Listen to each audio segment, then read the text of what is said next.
Salut à tous, dans cette deuxième vidéo concernant les maps, on va voir cette fois-ci Leaflet. Donc Leaflet, c'est une véritable alternative à Google Maps. Leaflet donc est gratuit au même titre que Google Maps avec une certaine limite pour Google Maps et ça va vous permettre voilà, de créer à peu près les mêmes choses que Google Maps, à savoir des cartes avec des marqueurs, des polygones, tout ce que vous voulez sur une carte. Et donc on va commencer tout de suite. On verra très vite que pour Leaflet, c'est à peu près le même fonctionnement que Google Maps, avec une certaine différence, car on va faire appel cette fois-ci à des tiles. Donc en fait, les tiles, ça va être des calques qui vont se superposer, avec des images qui sont en fait des petits carrés de map qui vont se mettre, et vous verrez qu'on a besoin d'insérer des tiles pour faire apparaître la map. Donc on va voir ça plus en détail, on va tout de suite avec la pratique. L'idée à la fin de ce tutoriel, c'est d'avoir une map, pareil que pour Google Maps, avec un marqueur, et ici, un pop-up qui s'ouvre lorsque l'on clique dessus. Donc j'ai créé un dossier, encore une fois, avec app.js, index.html et style.css. Je vais tout supprimer, parce qu'on va tout refaire. Et on va partir, du coup, d'une page blanche, donc comme ceci. Voilà, voilà. La première chose à faire, donc, ça va être de créer notre document HTML. Jusqu'à là, c'est pareil que pour Google Maps. Donc on va appeler le document cette fois-ci Leaflet Map, et on va relier notre style.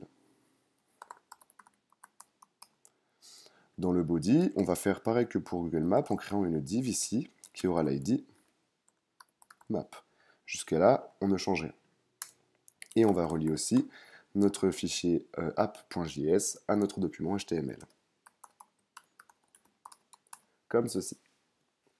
Maintenant que tout est relié, on va avoir besoin de faire en sorte que notre div qui a l'id map prenne la totalité de l'écran, exactement pareil que pour Google Maps. Donc pareil que pour Google Maps, notre HTML et notre body auront un padding de 0 et un margin de 0. Et notre div qui aura l'id map, ou l'id que vous lui avez donné, aura une width de 100% et une height de 100 VH, comme ceci. On n'aura plus besoin de notre style.css, donc je vais pouvoir le fermer. Tout est relié, tout est OK. Là-dessus, on pourra fermer aussi notre index. Maintenant, on va se concentrer sur le app.js. Quoique, en fait, j'ai oublié de mettre quelque chose dans l'index.html que nous conseille Leaflet, à savoir de mettre en fait tous les liens qui permettent d'avoir Leaflet. Leaflet nous demande d'insérer du CSS. Donc c'est ce que l'on va faire juste avant notre style.css, histoire que notre style.css ne soit pas écrasé par Leaflet si jamais des classes ont le même nom. Donc le style, on le prend sur le site de Leaflet, donc il suffit juste de vous rendre sur leafletjs.com et d'aller dans le tutoriel, et c'est le Quick Start Guide. Ensuite, il va falloir qu'on inclue également le script. Donc le script, lui, on va pouvoir le mettre juste avant notre app.js, à la fin de la balise body, avant la fermeture d'ailleurs de la balise body. Une fois qu'on a fait ça, on est bon pour travailler avec Leaflet. La première chose à faire va être de créer une variable map. Donc, on crée une variable map qui va être égale à l.map. Ici, on va choisir donc l'id de notre container, nous en l'occurrence c'est map, ou alors le nom que vous lui avez donné. Et ensuite, on va lui donner une view, donc cette view. Cette view, c'est là où on va mettre ici, dans un tableau, les coordonnées. Donc ce que l'on va faire, c'est qu'on va se retourner sur GPS Coordinates, donc le site proposé par Google. On va aller choisir une destination. Donc cette fois-ci, qu'est-ce que l'on va prendre? On va prendre, allez, on va prendre New York. On prend la latitude. Et on prend la longitude. Et enfin, à la suite de ce tableau, on va aussi lui donner le niveau de zoom. Donc là, c'est pareil que pour Google Maps. Plus le zoom va être petit, moins la map sera zoomée, et plus il va être grand, plus la map sera zoomée. Là, en l'occurrence, on va lui mettre 6. Et donc là, on a donc généré notre map. On va se rendre sur notre site pour voir ce que ça donne. Et là, on se rend compte qu'on a une carte, mais qui est grise. Rien n'apparaît. Comment ça se fait? Eh bien, comme je vous l'ai expliqué, Leaflet fonctionne avec des tile layers. En fait, les layers dans Leaflet, ce sont des calques. vous allez pouvoir, avec Leaflet, superposer des calques les uns par-dessus les autres. Par exemple, imaginons que vous avez une carte, vous aurez d'abord la carte, ensuite vous aurez le calque qui contient en fait toutes les petites vignettes qui représentent la map, en fait, que l'on va faire tout de suite avec les till layers. Et ensuite, par-dessus, vous pourrez aussi mettre, par exemple, un calque qui représente plein de marqueurs. Et en fait, ça marche comme ça, Leaflet, ça marche avec des calques qui vont se superposer pour créer une map, tout simplement. Donc le premier calque que l'on va avoir besoin de mettre, c'est le calque till layer qui va nous permettre d'afficher en fait ces espèces de petites cartes carrées qui vont se mettre les unes à côté des autres pour créer une map. Pour ce faire, il faut qu'on importe en fait un till layer qui est déjà existant, ou alors si vous êtes motivé, vous pouvez en créer un. Pour créer un till layer, vous pouvez par exemple vous rendre sur Mapbox Studio qui permet de créer des till layers. Mais nous, on ne va pas s'embêter à en créer un tout de suite, on va en prendre un qui est déjà tout fait. Je vous propose donc de vous rendre sur ce site que je mettrai dans la description, qui est leafletextragithub.io, Leaflet Providers. Ça vous permet en fait d'avoir pas mal de petits tills déjà faits. Donc en l'occurrence, moi j'ai choisi OpenMapSurfer Roads, qui représente en fait cette carte-là. Qu'est-ce que l'on va faire ensuite? C'est qu'on va prendre justement ce petit code qui est là, qui est en fait le lien vers ce till layers, et ensuite on va mettre un peu de code ici. Qu'est-ce que l'on va faire? On va mettre l.tills, comme ceci, till sans s, layer, et on va coller ceci. Ensuite, dans le second temps, on va aussi lui donner un niveau de zoom. Ici, on va mettre max zoom, je ne sais plus si c'est avec, ouais, c'est un Z majuscule. Et on va lui donner un max zoom de 20. Et ensuite, on va lui dire que ceci doit être ajouté à notre map déjà existante, en mettant la variable map ici. Si je sauvegarde et que j'actualise ma page, j'ai bien ma carte qui arrive centrée sur New York. Je vais donc faire un petit récapitulatif de ce que l'on vient de faire. On a créé une variable map avec l'objet L. Donc l'objet L, c'est un peu comme l'objet Google qu'on avait, sauf que cette fois-ci, c'est L pour Leaflet. La méthode map qui nous permet en fait d'initialiser une map avec notre container qui est map. On va la méthode setView qui nous permet en fait de lui dire où est-ce que l'on veut que cette map soit centrée. On lui donne les coordonnées géographiques et le niveau de zoom. Première étape, on a créé notre map. Deuxième étape, donc ce qu'on va faire, c'est qu'on va mettre des petits commentaires si vous voulez. Création de la map.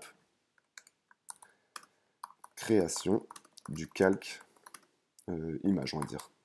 Donc là, c'est les images qui vont former la map. Donc là, on allait chercher un till layer qui est déjà fait, donc un calque de map qui est déjà fait.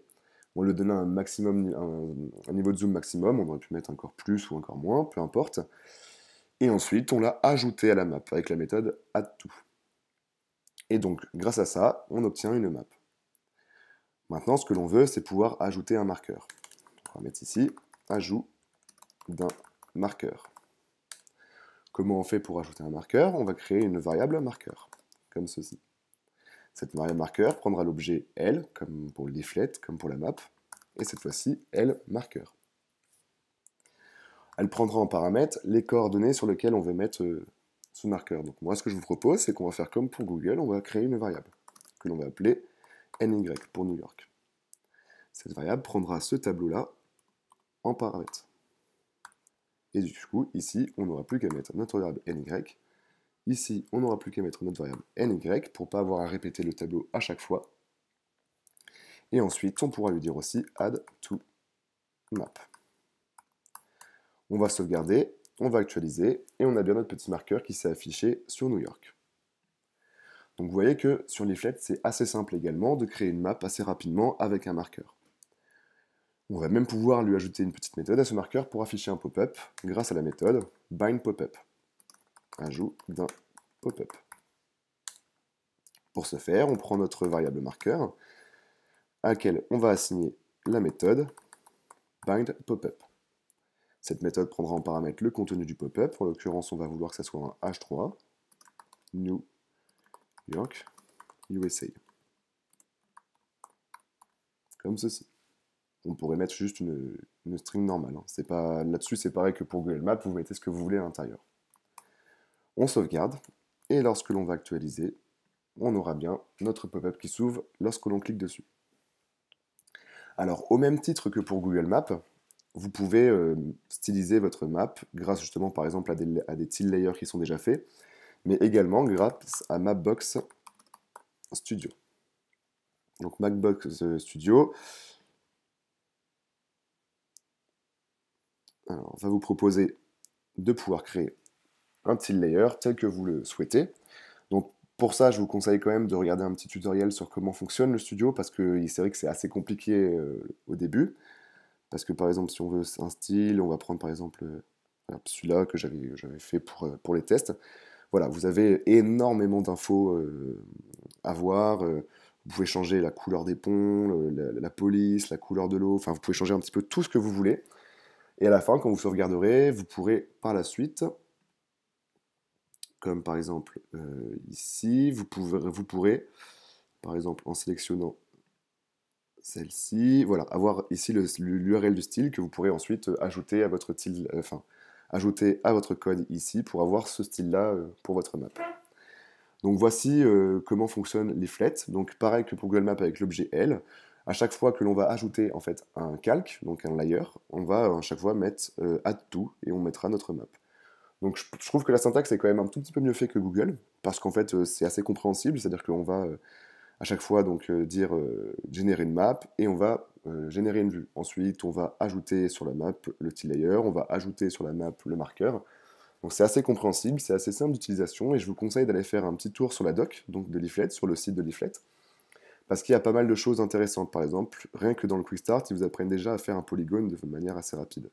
Pareil pour le circle, etc. Et ça vous permet d'avoir assez rapidement des compétences en Leaflet. Surtout qu'en plus, ils proposent sur leur site, dans les tutoriels, plein de choses. Leaflet on mobile, mettre des icônes que vous souhaitez, utiliser le GeoJSON, avoir des maps interactives et ainsi de suite. Donc Leaflet est assez complet, c'est une véritable alternative. C'est utilisé par des grosses entreprises comme Facebook par exemple. Donc je vous conseille vivement de vous renseigner un peu sur tout ce qui est possible de faire et envisageable avec Leaflet. Et j'espère que ce tutoriel sur son utilisation vous sera utile.